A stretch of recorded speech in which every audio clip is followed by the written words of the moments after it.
Smiles and says that she loves me. Isn't it lovely when the one who loves things is the one who loving? All right, welcome back to another edition of In Class with Carr. I'm with Dr. Greg Carr from Howard University, Africana Studies Department Chair. Man, that's a lot. That's a lot. All right. And it's brought to you by, it's brought to you by Aromatherapy. This is actually something that this is my product. It is, there you go. Can you see it? I don't know, maybe not. But go to Live Better 360, livebetter360.com. Check out Aromatherapy. What it is shea butter with CBD infused. It smells delicious, and they have many different flavors. And it comes from hemp farmers in Kentucky, Black people. So yeah, you said three. It's three different. Oh, they have all kind of flavors, scents. You know, there's yeah, but you can almost taste it when it comes to that good heavy shea butter. So yeah, no, this is good. It's creamy. Sometimes shea can get hard. This is like. But the key is it's got the hemp infused in it, the CBD. So it also is good for your joints and stuff. So oh no, I got to cop that. I'm getting to the age now. Plus, I just ran out of shea butter, so I'm going that now. They say livebetter360.com. Got it written down. Right. And also subscribe to the channel. Yes. Give us the thumbs up, and then follow Greg Carr at Africana Carr on Twitter. All right. Good. Y'all's president is out at Mount Rushmore. For the 4th of July. We were going to do a whole 4th of July thing, but you were like, with those monuments, that Mount Rushmore. Okay, talk to me, Dr. Carr, about what we need to know. Well, as you say, sis, it's good to be back with you again, Professor Hunter, and with the family who continues to give us and lift us up and say, let's all keep doing this work. And we always talk about this as well. You all know that when you see the two of us, when we're having our conversations, these are kind of informal conversations, as Karen says, breadcrumbs, and we're just representative of the many, many, many, many, many teachers who have done this work over the arc of the last century and a half and beyond in the United States. And so it's really heartwarming to hear from teachers who are out there, kindergarten through high school, college teachers, folks in the community saying, yeah, keep going. We've been saying this. Yes, you have been saying it. So we're glad to have y'all in this conversation. And, we were talking about July 4th. We know our people always take a day off and celebrate, but we've never really tied it to independence in the same way. And so we said, well, rather than do a July 4th, because, as you say, Karen, now being Black is the thing. Everybody is into it. So there's going to be plenty of July 4th critiques. People are going to read, and they should, What to the Slave is the 4th of July by Frederick Douglass, that speech he gave in Corinthian Hall in 1852, because Black people, as we talked about when we talked about Juneteenth, we used to take July 5th as a day we would use to criticize July 4th before the end of slavery. So Douglass gave that speech on the July 5th ritual in 1852. In fact, when I lived in Philadelphia, I was there for 17 years. I would, on July 4th, if I was in town, I would go down to the old Pennsylvania State House, which is now, they call it Independence Hall, where they did the Constitution. And of course, now we see Hamilton is back in the news again, and the Constitution. But I would go down there and I would carry my copy of What to the Slave is the 4th of July and read it while I was watching them.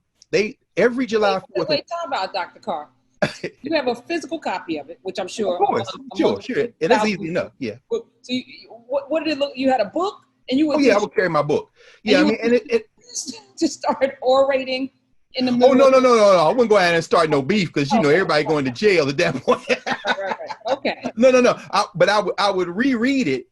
I wouldn't drive that day. I would take the subway down and I would go and reread it while I was watching the scene, because what Douglass narrates in 1852 was so vividly on display on July 4th in Philadelphia, the city where they made up America. In fact, they used to have, now they've got a National Constitution Center. In fact, I was there the day they dedicated the National Constitution Center. They had the Supreme Court justices all came, almost all of them.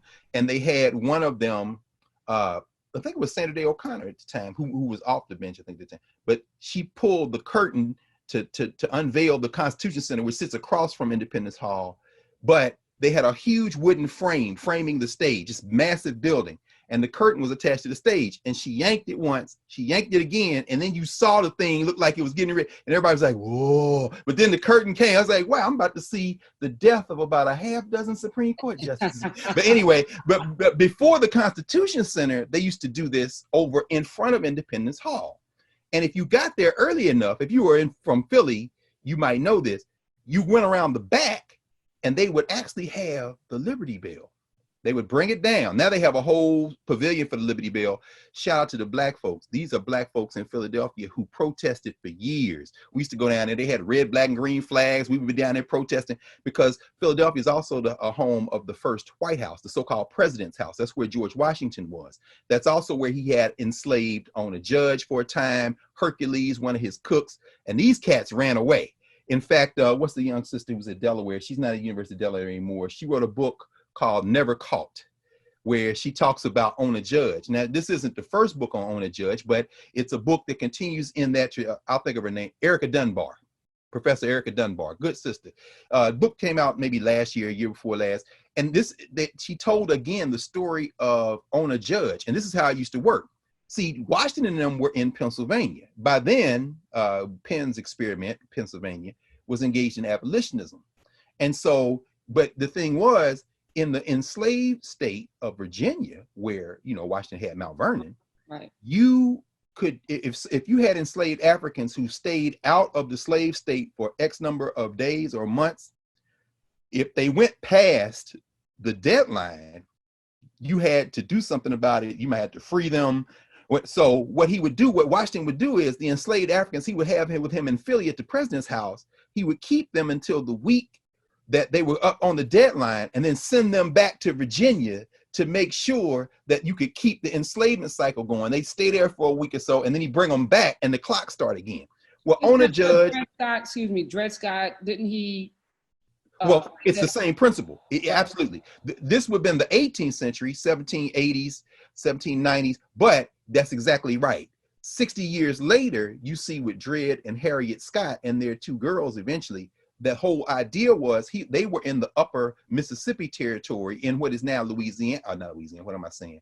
They were up in Minnesota, Fort Snelling, which is still there, by the way.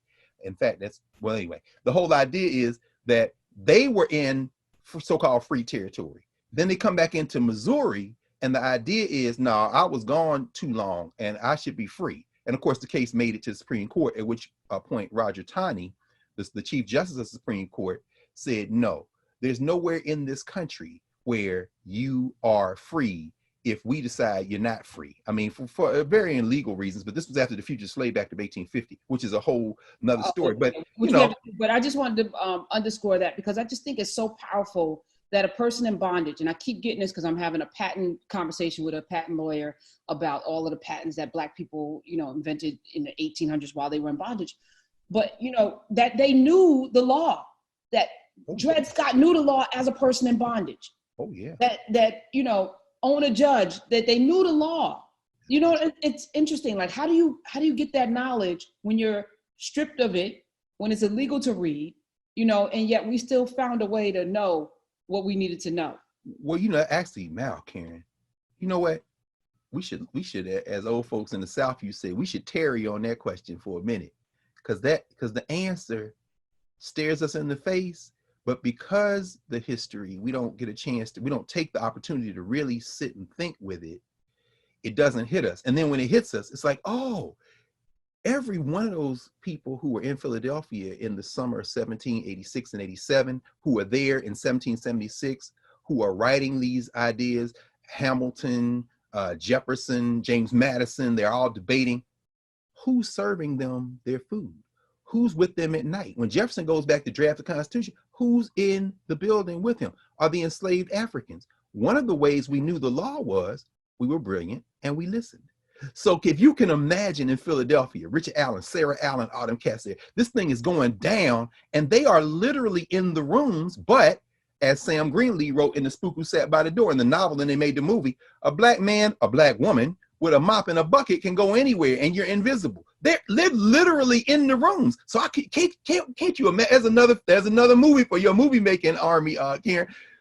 Can you imagine a film where black women are coming back? Yeah, this is what they were talking about today. They got this establishment clause. They saying they're going to separate religion and politics. Really? Now, how they going to do that? Because before they open the session, they always praying. I mean, in other words, these are conversations. In fact, one of the best little articles that I would recommend folks get to talk about this principle of just black folk, smart black folk, many never went to school, didn't have to go to school to exercise their natural intelligence in these contexts, is a little article by Ralph Ellison that he wrote called The Little Man at Chehaw Station. Chehaw Station was the train station in Tuskegee. Because, Booker Washington had a lot of these white philanthropists, Baldwins, the Rockefellers, Andrew Carnegie, his friends.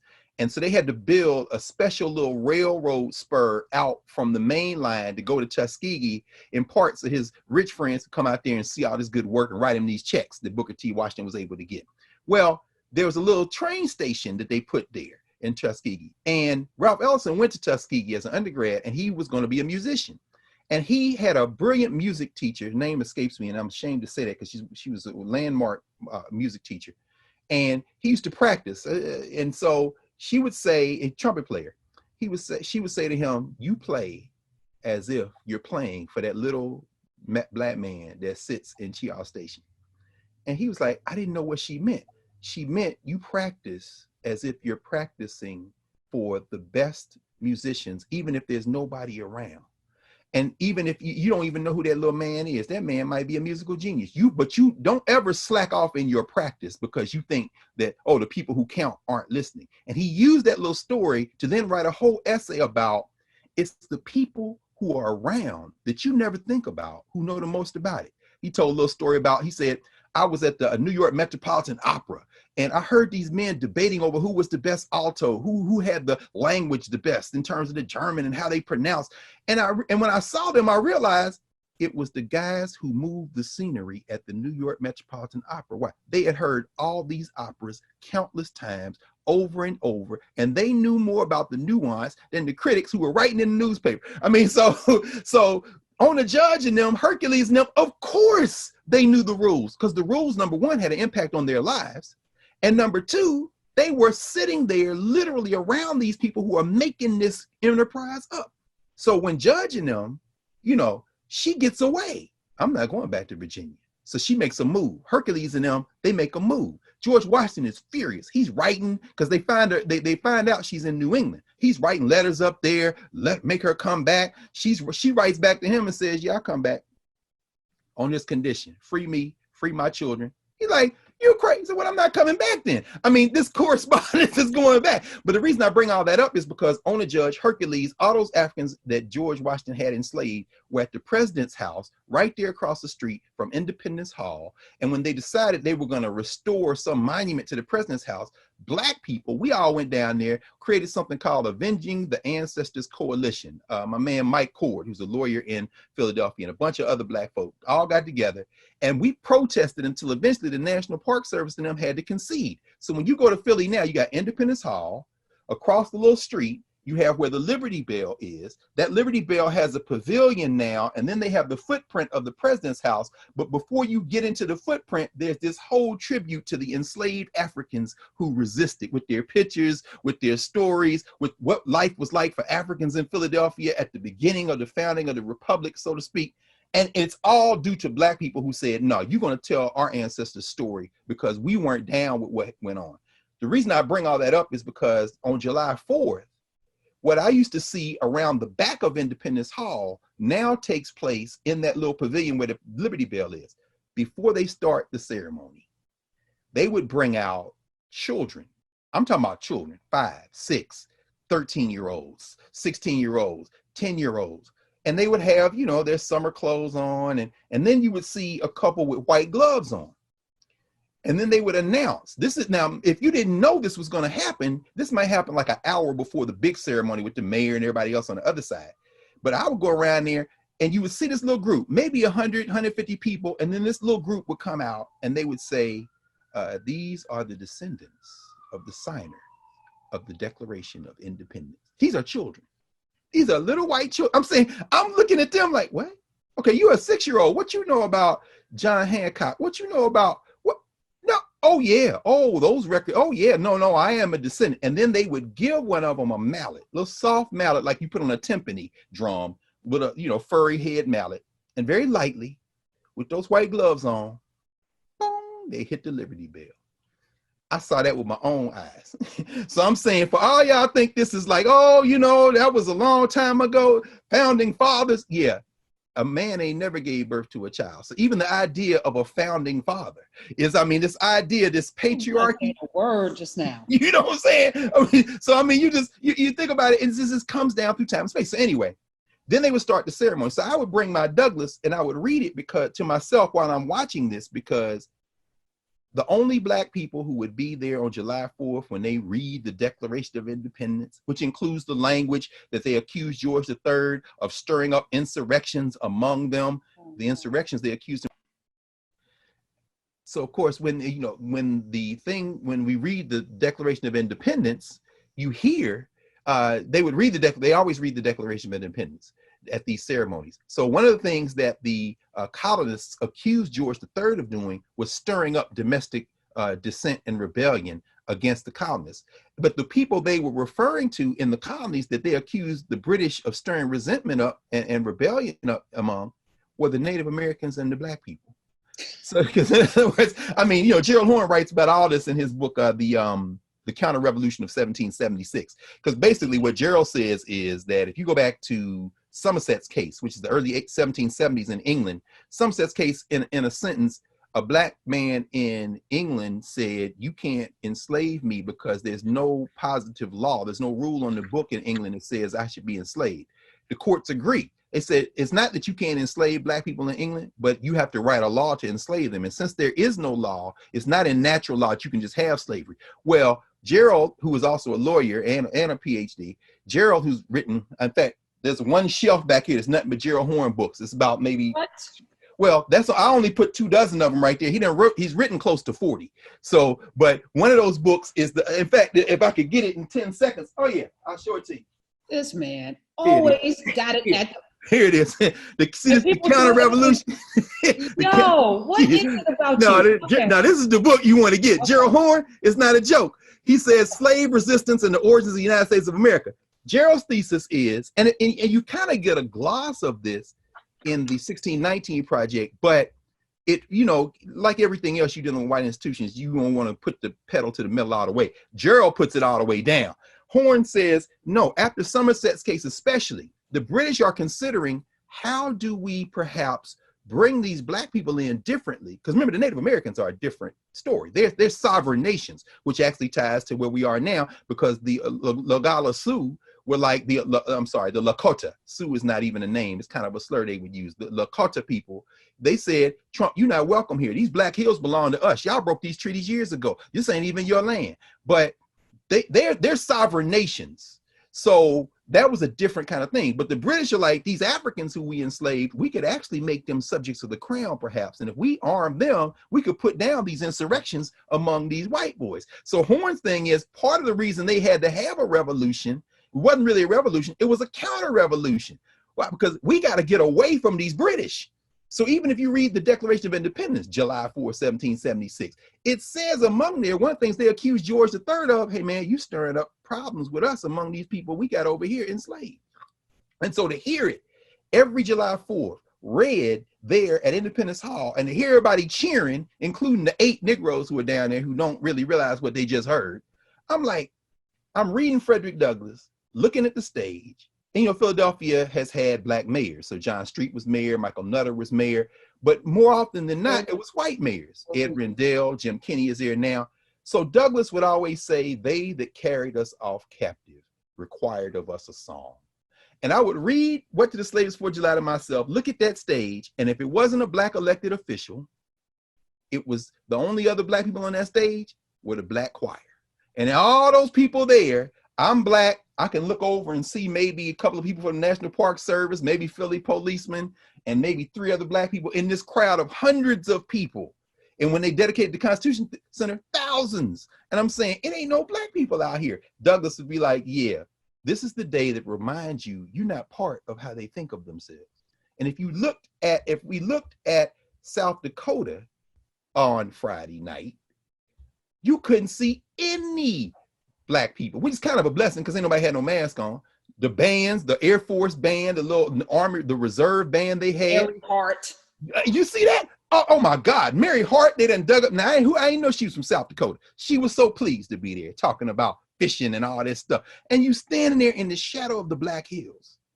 And you say to yourself, my God, Douglas again speaks from the ancestorhood and says, this is the moment when you realize this ain't got nothing to do with you. And in fact, this is where Mount Rushmore's history let's summarize it very quickly. The head of George Washington at Mount Rushmore was dedicated in 1930. So it's not that old. But the guy who sculpted it, the guy whose vision was for Mount Rushmore, a guy named Gottlob Borglum, B-O-R-G-L-U-M, Borglum.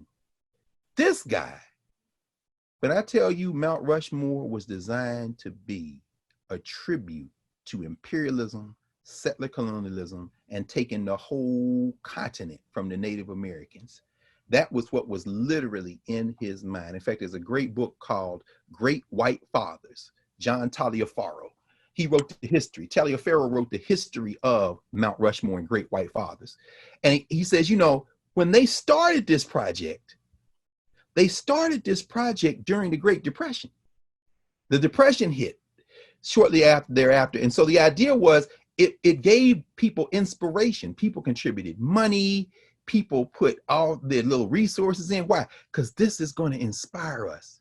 And Borglum was what they call a Roosevelt Republican when he started off his work. It's very interesting to see because Borglum, you wouldn't think of like a Roosevelt Republican as necessarily being an overt racist, but here's the problem. Borglum was from Iowa. His parents were Mormons. In fact, he had his mother had a co-wife. I mean, they had a whole thing with the Mormons, and this is very interesting dude. But here's the thing about Borglum. In 1915, on the top of Stone Mountain in Georgia, they had a ceremony around Thanksgiving. Who is they? The Ku Klux Klan, who dedicated to reviving themselves because they were founded in 1866 in Pulaski, Tennessee. What was the guy's name? It'll come to me in a minute anyway. But at any rate, they had a resurgence in the first part of the 20th century. We're talking about Woodrow Wilson, whose president screened Birth of a Nation in the White House, as we talked about a couple of weeks ago. In 1915, they had this big ritual on top of Stone Mountain with a Bible, flaming cross, put the sword over the Bible. Yeah, we are now going to revive the Klan. They decided reviving the Klan ain't enough. We're going to create a Confederate monument in the side of this Stone Mountain. So they decide they're going to build a monument. It's going to be the biggest monument in America, maybe the biggest in the world. It is still, to this day, the largest bas relief carving in the world. And who did they go get? Who did they contract with? In fact, now this one right here. This is the history of the United Daughters of the Confederacy. That's volume 1 and volume 2. That's the Centennial edition. I got the older edition too, but I use the Centennial edition. Here's volume 3. Take from 1956 to 1986. If you want to know the fingerprints behind all these monuments, all these medals, all this Confederate propaganda around the country, get these 2 volumes. Why? Because these are the women who are responsible for them statues, for all that stuff. And in these volumes, they tell on themselves. So at any rate, the United Daughters of the Confederacy approach who? Gottlob Borglum. And they say, man, we heard you're a great sculptor. What you think about this? We want to make Confederate monument on the side of Stone Mountain, Georgia. Can you help us?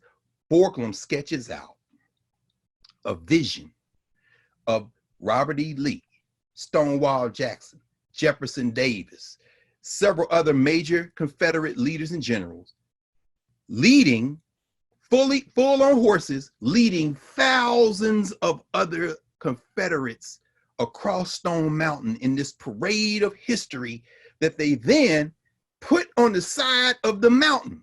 The United Daughters of the Confederacy gonna raise this money now. And what do they say? We love it. We love it. Do it. So Borglum starts work on what we now know as Stone Mountain, Georgia. The Klan start raising money. The UDC is raising money. But then he takes a call around 1925 from the people at Mount Rushmore. The guy's good. So he says, you know, we'd like to, what you think about a Mount Rushmore monument? Now, mind you, this guy been working with the Confederacy, the United Daughters of the Confederacy, Klan support to build this Confederate monument in Georgia. They call him from South Dakota, and he says, yeah, I could do that. This is what I would do. I would have George Washington. I would have Thomas Jefferson, Abraham Lincoln, you know, Teddy Roosevelt, because I like Roosevelt. And we would have them full-bodied. And then we would also then have a hall where we would put all the great people in American history who represent the march of America across the continent as we get rid of these savages and create. And so the people at Mount Rushmore are like, oh, that's a good idea. Okay, so let's start. The Klan finds out. February 1925, they fire Borglum. Borglum is fired from working on Stone Mountain and goes to Mount Rushmore. And what we see there today is the vision of Gottlob Borglum, a racist. Because then after they get rid of Borglum, this is how crazy this stuff is. This is how crazy it is. After they get rid of Borglum, what do the UDC and them go out and do? They hire another sculptor, Henry Augustus Lukeman. Lukeman comes from a Jewish background. What does Borglum say? Borglum says, it's a Jew. See, they're not serious. Because Borglum's a racist. He racist against the Jews too. The Catholics, the Jews, everybody. He like, see, they're not serious. They got it. But it takes them, they have a 40-year hiatus before they bring in Walker Kirkland Hancock. Hancock comes in the 60s and finishes. Now they've shrunk down Borglum's vision. In fact, after they fire Borglum, they wipe his work off the mountain and start again, except they're starting from his vision, but they just shrunk it down. So you ever see Stone Mountain, you still see those generals there with their torsos and everything, but it ain't the thousands of people around them, but it's still lined up the way that Borglum had envisioned it.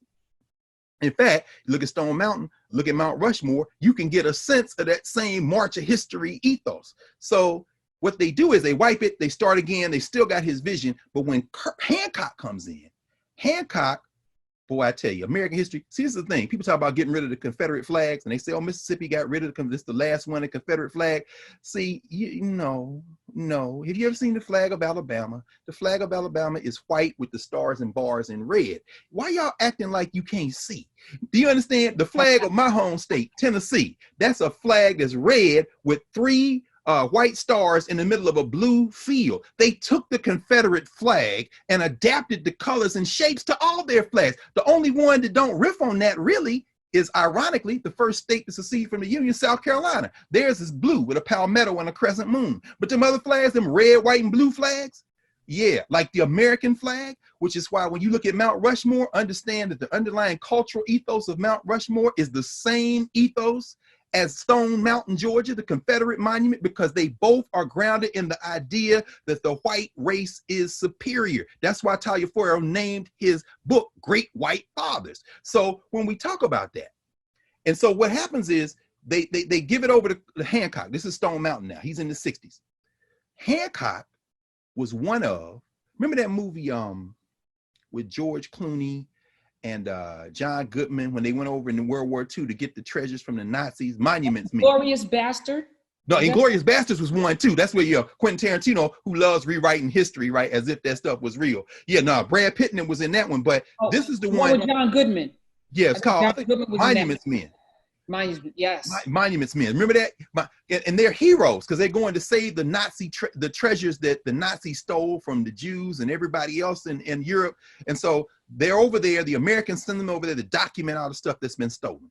And in fact, Black people need Monuments Men too now, because the big thing now with continental Africans. Yeah, African and the freaking Sotheby's and Christie's or God, the British are like, yeah, you can borrow the stuff we stole from you, or we'll you can, right.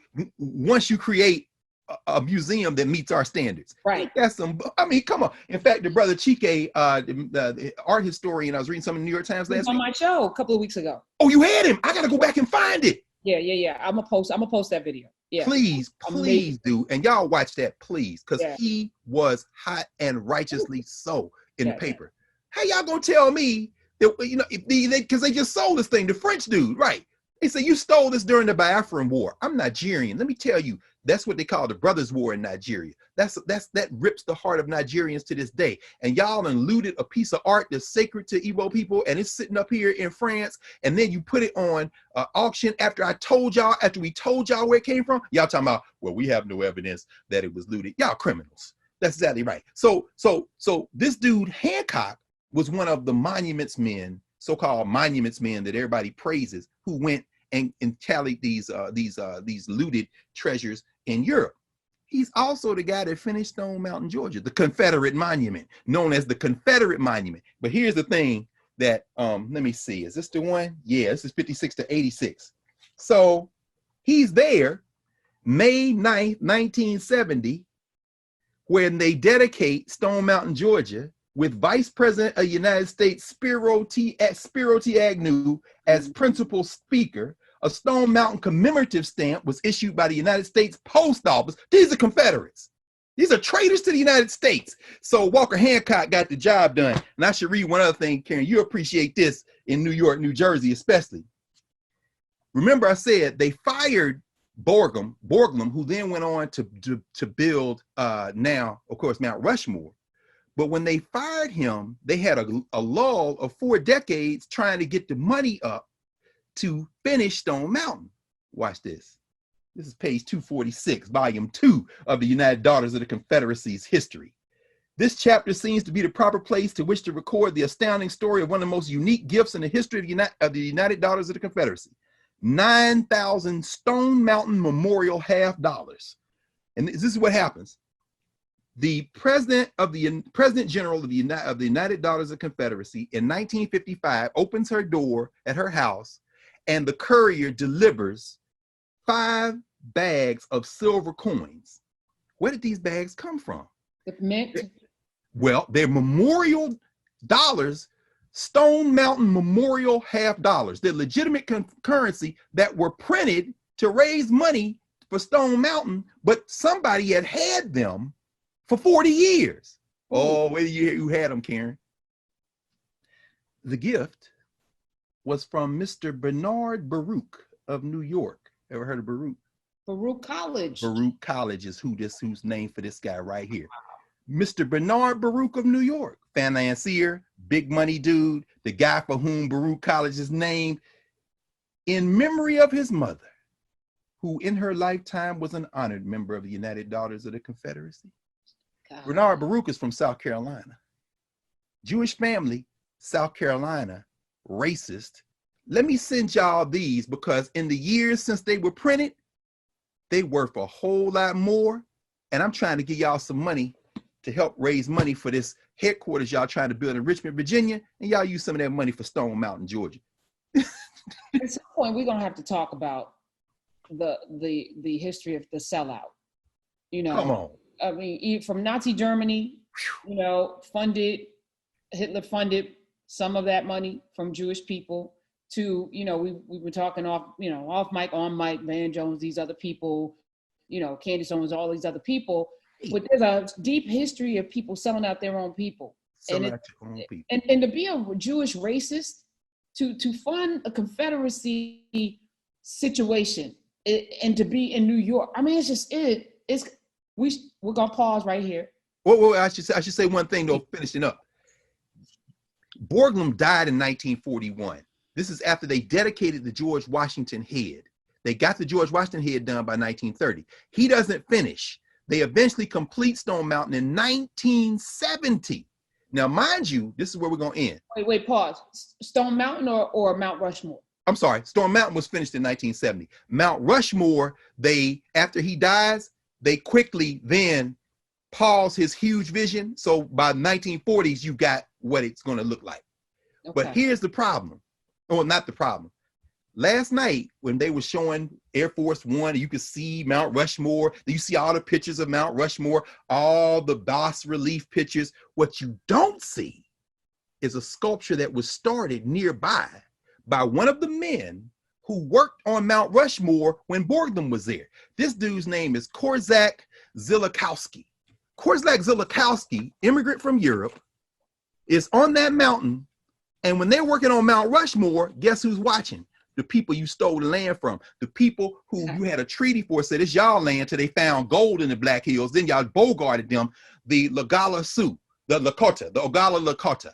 The same Ogala Lakota who said the other day, Donald Trump is not welcome here. They're watching as they're carving Mount Rushmore. So guess what? Chief Standing Bear. Chief Standing Bear approaches this guy, Kowalski, and says, you know what?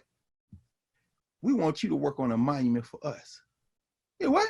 Yeah, so they finished Mount Rushmore. The Lakota people, who we call the Sioux, then contract with this dude who dies, then his wife takes over, then the children take over to build the Crazy Horse Memorial. There is the head of Crazy Horse is 88 feet. It's looking right at Mount Rushmore. When completed, the Crazy Horse Memorial will be 641 feet long, 563 feet high. Crazy Horse is sitting on his horse, pointing at Mount Rushmore like, get off my land. It dwarfs Mount Rushmore. Mind you, Crazy Horse is the dude that gave Custer his scalp at Little Bighorn. And at the foot of the Crazy Horse Memorial is already what they call the Indian Museum of North America. But I love what Standing Bear told this guy before he said, we want you to work for us. He said, let the white man know the red man has great heroes too. Now, how they could cut out the Crazy Horse head from all those pictures of Mount Rushmore? No, but don't worry, because when it's done, we taking this back. Standing Bear took care of that 80, 90 years ago. So I just thought, I mean, it really is just a beautiful thing. That is amazing. All right, well, so class, I've learned, I got 5 more books. Somebody said they're gonna go broke messing with you with these books, but it's so important. I never would have picked up the Daughters of the History of United Daughters of Confederates. I never would have picked that book up. Volume 1, 2, 3, or I never would have done that. No, that you got us going down these rabbit holes of obscurity, but also, Mr. Gerald Horn. I didn't hear about him so let me just thank you again, because it's more than breadcrumbs. It's nourishment, and the more we know, the more we should want to know. So yes. I love you so much. Love you too, sis. Listen, thank you. This platform, you getting it to the people. I mean, regular folks, and we have to understand, most of our people don't get a chance to go to college. We send our children, we come when we take classes, but this kind of thing, this is the way it's supposed to be. We're supposed to be teaching and learning and educating each other. So I want to thank you, Karen, for making this space, for keeping this space, for growing this space. And everybody listening and observing and having this conversation in the comments, y'all got to support this. And let me just also say, I posted a video about, how I feel about people on social media, particularly in YouTube comments. Yeah, I saw it. Some people got in their feelings about it, but I'm like, if I'm not talking about you, we're trying to build a culture here of learning and growing, and if you're just here to criticize, you're not welcome. So I just want to this is a particular kind of space, and I've created it so that we can be like family. Yes, we can disagree. You could not like some things. You could not like some people. But what we're not going to do is denigrate and destroy folks verbally in comments, because we can. So if you didn't like what I had to say, do better. That's it. Right. That's right. it. That's easy. Yeah. Old folks used to say in the South, the hit dog hollers. So I mean, if you wasn't hit, you shouldn't be hollering. I'm not hollering. I thought it was beautiful. I love what you said. Thank you. All right. Dr. Carr, follow him at Africana Carr. Subscribe, because we do want you to subscribe, because that does matter. Give the thumbs up, because that does matter. Follow him at Africana Carr on Twitter. I'm at Karen Hunter on Twitter. Please. We'll see y'all next week. Thank you, Dr. Carr. See you next week. Thank you, sir.